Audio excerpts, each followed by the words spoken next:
Mesdames, mademoiselles, messieurs, bienvenue à Metro News. Voici les principaux titres qui seront développés aujourd'hui. La nuit du 16 août a été particulièrement longue et douloureuse pour les Caïens. Déjà confrontés aux répliques après le violent séisme du 14 août, les habitants du Sud ont connu une nuit d'enfer en raison du passage de la dépression tropicale Grace. L'Union européenne annonce le décaissement en faveur d'Haïti de 3 millions d'euros d'aide humanitaire. Ce montant répondra aux besoins les plus urgents des communautés affectées par le séisme du 14 août. Les commerçants qui tenteraient de profiter du climat post-séisme pour augmenter les prix de certains produits sont dans le collimateur du ministère du Commerce qui annonce des sanctions contre tous ceux et toutes celles qui pratiquent le marché noir.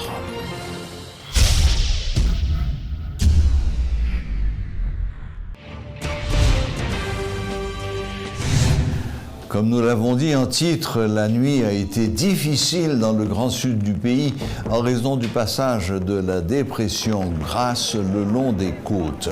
Les vents violents ont emporté les bâches et autres tentes des victimes qui avaient fui leur résidence en raison des répliques. Exaspérés, certains citoyens ont laissé éclater leur colère, tandis que d'autres invoquaient le bon Dieu. Certains résidents se sont résignés à regagner leur domicile, ne pouvant résister à la pluie et au vent. Plusieurs quartiers de la ville des Cayes ont été inondés. La situation s'est fortement détériorée. L'ex-secrétaire d'État et ancien député, M. David Geneste, soutient qu'il s'agit d'une situation apocalyptique. Il affirme qu'en dépit de leur résilience, les habitants sont exténués. On peut lire la désolation sur les visages, explique-t-il. De nouvelles averses sont prévues au cours de cette journée sur l'extrême ouest de la péninsule du Sud. La dépression Grace s'est renforcée au cours de son passage sur Haïti et s'est transformée en tempête en se dirigeant vers les côtes de la Jamaïque ce mardi. Avec le temps qu'il fait en Haïti depuis dimanche, nous sommes obligés de parler météo. Pour ce faire, nous avons avec nous ce soir notre monsieur météo, Rudy Victor. Bonsoir Rudy. Bonsoir Serge. Bon, Rudy, finalement, au moment où on se parle là, la tempête tropicale Grace est en train de s'éloigner des côtes haïtiennes. Et apparemment, elle a fait peu de dégâts, en tous les cas, dans la zone métropolitaine de Port-au-Prince. Est-ce que c'est vrai pour tout le pays? On n'a pas encore les nouvelles de toutes les régions, mais on sait que dans le sud-est, comme c'était prévu, il y a eu beaucoup de pluie et des inondations localisées peut-être plus importantes. Il y a eu aussi quelques bonnes rafales dans le sud de la Grande-Anse. Par exemple, au Cayes, il y a eu des rafales de 72 km/h. C'est pas extraordinaire, mais ça peut quand même faire quelques dégâts.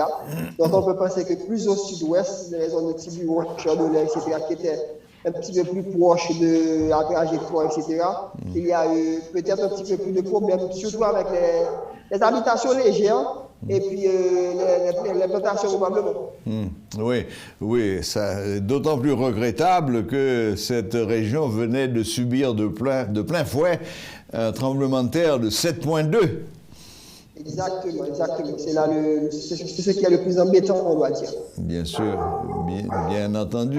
Bon, et Rudy, donc, c'est confirmé maintenant, et on oublie Grace.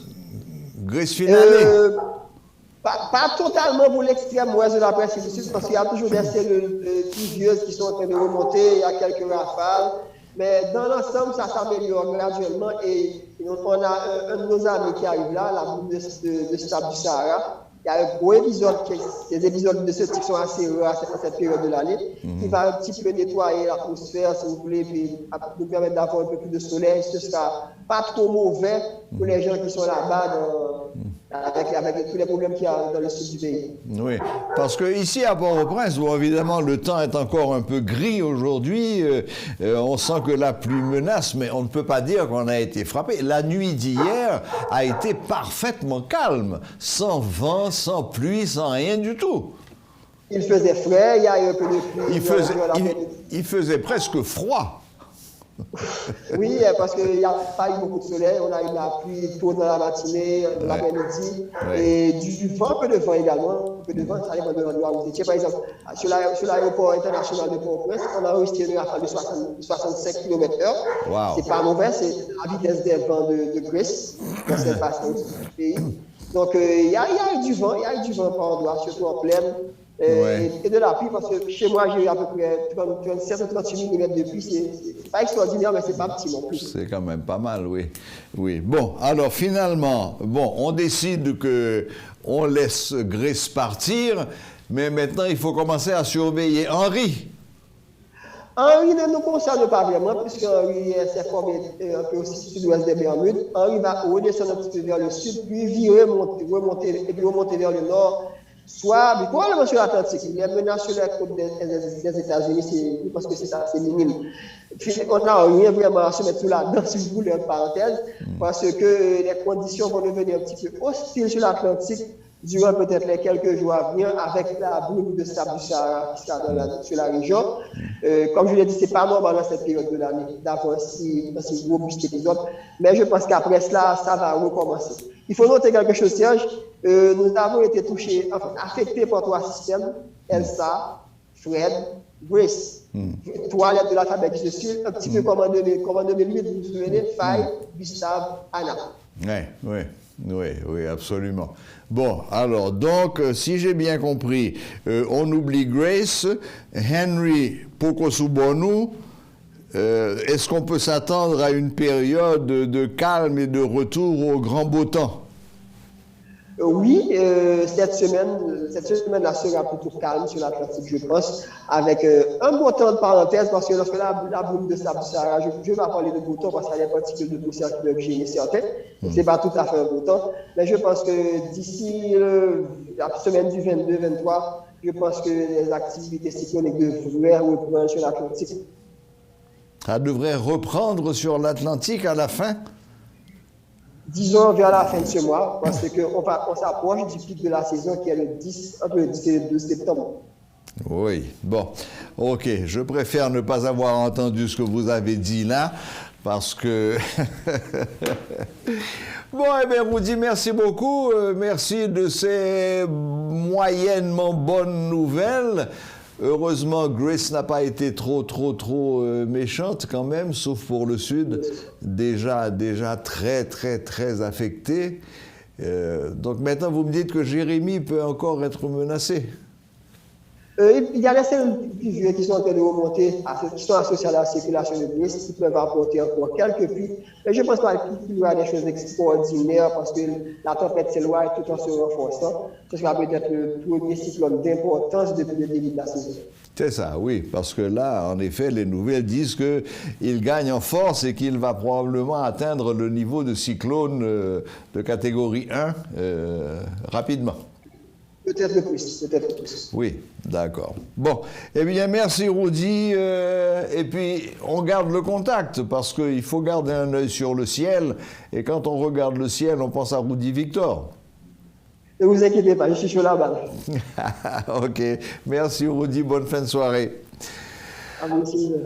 Voilà, c'était notre monsieur météo, Rudy Victor, qui nous donnait des nouvelles plus ou moins bonnes, mais au moins pendant quelques jours, on devrait avoir la paix avec Grace qui s'en va et Henry qui ne nous menace pas encore vraiment. L'Union européenne alloue 3 millions d'euros de financement humanitaire à Haïti.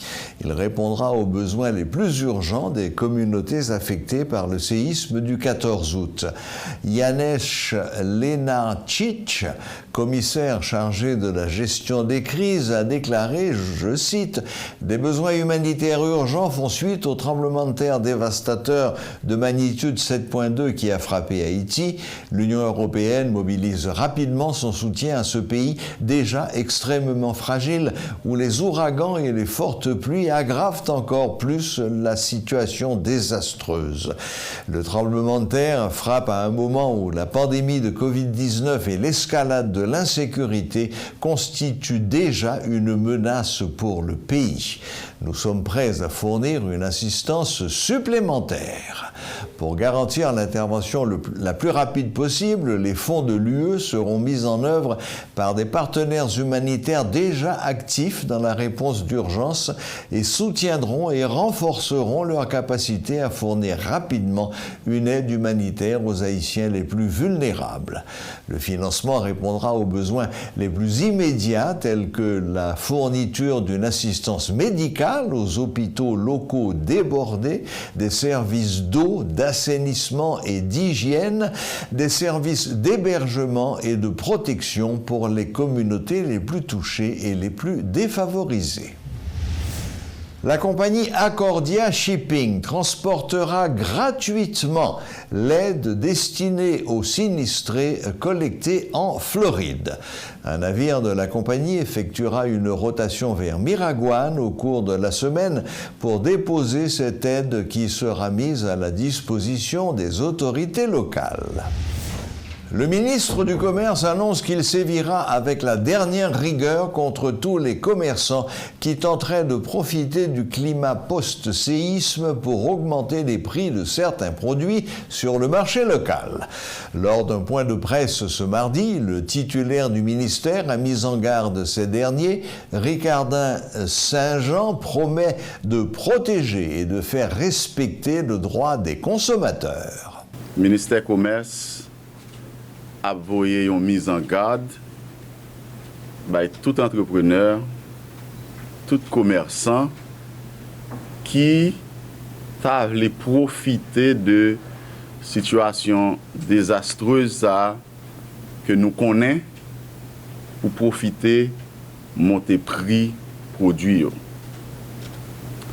N'a rappelé que la loi du 20 décembre 1946 li condamné ou bien li interdit dossier marché noir, puisque loi ça dit clairement si des entrepreneurs, des commerçants entrent dans spéculation illicite, il y a une sanction qui arrive jusqu'à 6 ans de prison, il y a une amende qui arrive jusqu'à 100 000 goudes et il y a même saisi licence dans certains cas. N'a rappelé que le ministère du Commerce, pendant que nous sommes partenaires, n'a pas assuré ce que tout ça dit dans la loi pour protéger les consommateurs parallèlement les fait. Le ministère du Commerce n'a pas rechigné dans ce sens-là et le ministère du Commerce a agi avec dernière rigueur en fonction de sa loi, nous sommes mentionnés à l'IDI. Le ministère de l'Environnement invite tous les secteurs du pays à venir en aide à la population en cette période difficile. Le titulaire de ce ministère, James Cadet, promet de mettre en place des dispositions nécessaires pour faire face au changement climatique. Par ailleurs, il demande à la population de protéger l'environnement afin de mieux faire face aux catastrophes naturelles et particulièrement les ouragans. Le ministère de l'Environnement engagé pour renforcer la résilience ville, communauté face à phénomène changement climatique. C'est un plus gros engagement que le ministère de l'Environnement prend. Et à côté de l'aléa climatique, que nous avons parlé de inondation, de période de sécheresse, de tout l'autre aléa qui est sous le climat, mais nous avons une catastrophe naturelle qui vient, qui parle aléa climatique, qui c'est tremblement de terre. Le ministère de l'Environnement doit faire face avec tout. Et l'on fait face avec ça qui arrive comme tremblement de terre là. Depuis le jour où ça arrive, le ministère de l'Environnement était présent. Il était convoqué par PM là. Il était accompagné tout notre membre gouvernement pour nous aller renforcer Kouna, qui c'est structure qui chargée, qui pour répondre avec urgence qui gagne au niveau national. PM là, le ministère de l'Environnement, il y a l'autre engagement à travers le ministre qui c'est moi-même. Pour que nous allons coordonner le département de Gaudens, nous répondons à l'appel. Nous répondons à l'appel quand nous avons appelé. Nous répondons à l'appel quand Moïse, tout l'autre que nous connaissons dans la Bible, qui te dit Seigneur, me voici, envoie-moi. C'est comme ça nous dit pays, mais nous comme ministre, PM voyez nous pour aller. Et nous pour aller nous compter sur la population. Nous compter sur le gouvernement parce que PM nous toute garantie avec strict minimum la bonne tout accompagnement qui gagne. Nous pour aller avec 4 ministères là et avec d'autres ministères, d'autres représentations ministérielles qui gagnent dans le département côté nous pour aller. Nous pour aller tout parce que nous connaissons nous avons une population qui est résiliente, une population qui est forte, une population qui a campé.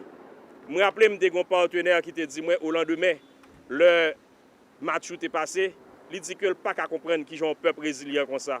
Moi connais doit couler dans genou, moi connais ça fait nous mal en pile, même gens ça fait nous mal en pile dans le gouvernement, mais un seul bagaille bon Dieu a bonne force, courage, détermination, conviction, capacité pour nous camper debout.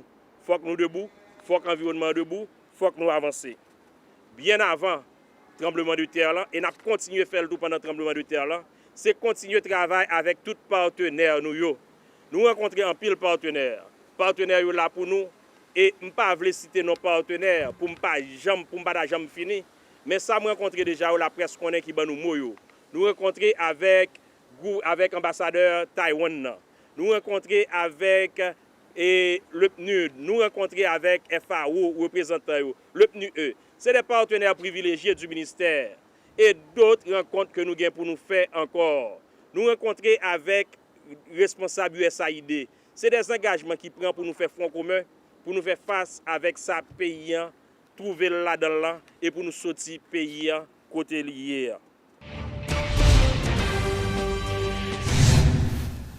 En économie, tout le monde connaît le mot inflation. Certains le craignent, d'autres l'appellent, mais très peu de gens sont capables de définir le concept d'inflation. Notre invité d'aujourd'hui, économiste, va nous aider à y voir un peu plus clair. Bonsoir William Savary. Bonsoir Serge, bonsoir Métropole, bonsoir tout le monde. Commençons par le commencement. Quelle est la définition la plus brève que l'on puisse donner du mot inflation? La plus brève, c'est une augmentation de la masse monétaire. C'est une augmentation de la quantité de la monnaie pour se procurer de certains nombres de biens. Et à cause de l'augmentation de la quantité de la monnaie, il y a une augmentation générale des prix. Oui, fondamentalement, c'est ce que la plupart des articles sur l'inflation disent. Inflation égale augmentation des prix. Ouais. En vertu de l'augmentation de la masse monétaire. D'accord, très bien. Bon. Comme je le disais à l'instant, moi dans ma jeunesse, le mot inflation, c'était le diable. Tous les gouvernements craignaient une chose, c'était l'inflation. Aujourd'hui, je vois que beaucoup de gouvernements, parmi les pays développés, surtout Europe, États-Unis, souhaitent qu'il y ait un minimum d'inflation. Alors, bon, avant d'en arriver là, essayons de voir quelles sont les causes principales qui créent l'inflation. Bon, nous avons premièrement l'augmentation de la masse monétaire, comme on vient de dire, mais il y a aussi un argumentaire de la droite, de la pensée économique, qui voudrait faire croire que c'est l'augmentation du salaire qui, à cause de la pression que pose les augmentations de salaire sur les prix en général, ça peut occasionner une inflation. Alors il faut dire qu'avec cet argumentaire, les gens sont toujours anti-syndicats, anti-unions. Toutes les revendications de la classe ouvrière sont mises à l'écart parce que l'argumentaire, c'est que augmenter le salaire minimum va permettre à ce qu'il y ait de l'inflation. Mais il faut aussi signaler, avec cet argumentaire, il y a également l'argumentaire qui est contre le salaire minimum universel. Donc le salaire minimum universel, c'est un salaire qui permet à tous les citoyens de vivre dans la dignité, d'avoir un minimum de capital pour vivre leur vie. Par exemple, dans les pays nordiques, ceci se pratique. En Europe, la discussion a déjà été entamée. Absolument. En Haïti, aux États-Unis, M. Bernie Sanders en a parlé pendant sa campagne. Absolument. Absolument. Mais vous dites augmentation de la masse monétaire. Ça se fait par comment? L'augmentation de la masse monétaire se fait de diverses façons. Par exemple, il y a ce qu'on appelle la monnaie scripturale. La monnaie scripturale, c'est lorsque tu vas à une banque, tu veux faire un emprunt. C'est pas que la banque a de l'argent que la banque te donne. La banque émet un chèque et la banque garantit de faire le clearance au fur et à mesure que les fonds sont utilisés. Maintenant, il y a d'autres notions. Une notion parallèle, c'est que le gouvernement achète du marché financier des obligations, des titres à taux d'intérêt fixe pour augmenter la masse monétaire qui est sur le marché et augmenter les fonds. Et c'est à travers le crédit que la masse monétaire vraiment s'augmente. Donc plus les taux d'intérêt sont bas, plus il y a de demandes pour le crédit, plus il y a augmentation de la masse monétaire. Donc le crédit joue un rôle important, fondamental dans l'augmentation de la masse monétaire. William Savary, est-ce que dans tous les cas, on peut affirmer que l'inflation est la conséquence d'une volonté politique? Bon. Ou bien s'il y a des facteurs extérieurs qui, je pense à l'Allemagne du lendemain de la Deuxième Guerre mondiale, où un petit pain coûtait des centaines de milliers de marques. Je pense au Venezuela, il y a quelque temps, où l'inflation était de 1000% par mois. Mais non, ce qui est intéressant, c'est que c'est l'expérience de l'Allemagne qui cause la crainte de l'inflation. Ah. D'accord. Parce qu'il y a, dans les 100 premières années, donc jusqu'à 1940, l'inflation au niveau mondial était en dessous de 1%. En dessous de 1%? Ça ne dépassait pas un seuil. Ouais. Donc c'est avec l'arrivée de... La dévaluation du Deutschmark. Il y a autre chose. Mais c'est vraiment... la dévaluation de la monnaie qui progressivement a entraîné l'inflation. Parce qu'il faut croire que la dévaluation de la monnaie, lorsque l'État commence à faire, lorsque l'État devient débiteur et émet des obligations, l'État jouit de l'inflation parce qu'en fait, en repayant les dettes, l'État repaye les dettes avec une monnaie qui a beaucoup moins de valeur. Donc l'État, l'État aussi encourage l'inflation parce que l'État en a besoin pour la valeur de ses dettes. Donc aujourd'hui, nous avons par exemple la communauté européenne à l'intérieur de leur politique monétaire. Ils encouragent, par exemple, ils te disent carrément pour faire partie de l'euro, il y a une liste de critères. Parmi les listes de critères, c'est avoir un taux d'inflation qui ne dépasse pas 2% à l'époque, je crois. C'est très bas, oui. Donc, très bas. Ça fait partie du package deal pour être admis à intégrer l'UE. En deux mots, William Savary, l'inflation aujourd'hui mondiale, je crois, est aux environs de 3-4%, c'est ça? C'est ce qu'on dit. C'est ce que en moyenne, c'est ça. C'est ce que le fonds dit. Bon, alors, quels sont les avantages qu'il peut y avoir à ce qu'il y ait un minimum d'inflation et quels en sont les inconvénients? Les principaux, parce que je sais que on pourrait en parler pendant 3 jours, absolument, oui. Avantage de l'inflation, c'est qu'il y a l'augmentation. Alors, il faut en préavis dire qu'aujourd'hui, il y a ce qu'on appelle le Modern Monetary Theory. C'est une théorie moderne qui est en matière de la quantité de la monnaie qui est enseignée par exemple à MIT, qui est enseignée à Amherst, en Massachusetts, Columbia, etc., les universités américaines, parce qu'il y a tout un courant de pensée qui veut argumenter que l'augmentation de la masse monétaire est une bonne chose pour l'économie. Parce que l'augmentation de la masse monétaire augmente la masse monétaire nécessaire pour faire les investissements là où on en a besoin de faire les investissements. Donc, la notion que l'inflation est une bonne chose rentre dans cette logique. Donc, mais attendez, il s'agit quand même d'une inflation maîtrisée. À partir du moment où l'inflation s'envole et que ça atteint les 12, 14, 15, 25%, là, ça devient catastrophique. Bon, oui et non. Pourquoi? Parce que la notion de Modern Monetary Theory, c'est que avec l'augmentation de la masse monétaire, avec la disponibilité du crédit, il y a également de la production correspondante. Donc, s'il y a production correspondante, il y a augmentation de la masse monétaire, donc il y a vraiment de l'argent pour faire circuler la marchandise qui a été produite. Et si la marchandise qui a été produite est due à une augmentation de la masse monétaire, ça veut dire qu'il y a également des consommateurs qui ont été créés. Parce que la production ne va pas sans la consommation et la consommation ne va pas sans les salaires. Bien sûr, oui, tout ça est lié. Mais dans ce cas, pourquoi est-ce qu'aujourd'hui, dans les principaux pays développés, ils visent une augmentation entre 2 et 4%, pas plus? Ils pensent pouvoir contrôler l'inflation. Hein, bon, c'est le travail de des banques centrales en général qui s'octroient qui fait partie de leur mandat. En fait, toutes les banques centrales en général, dans leur mandat, il y a le contrôle de la masse monétaire, il y a le maintien de la valeur de la monnaie. Bien sûr. Et le maintien du niveau d'inflation. Toutes les banques centrales, c'est ça. Ça rentre dans le domaine des banques centrales. Et le levier principal, c'est évidemment le taux d'intérêt, bien sûr. Bon.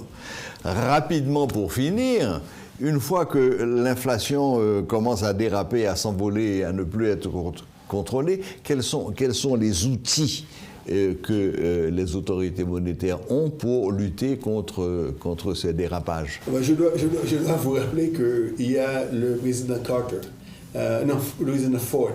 Dans sa campagne, il avait un slogan, c'est WIN, W-I-N, Whip Inflation Now. WIN? WIN. Whip Inflation. Oh, now. whip.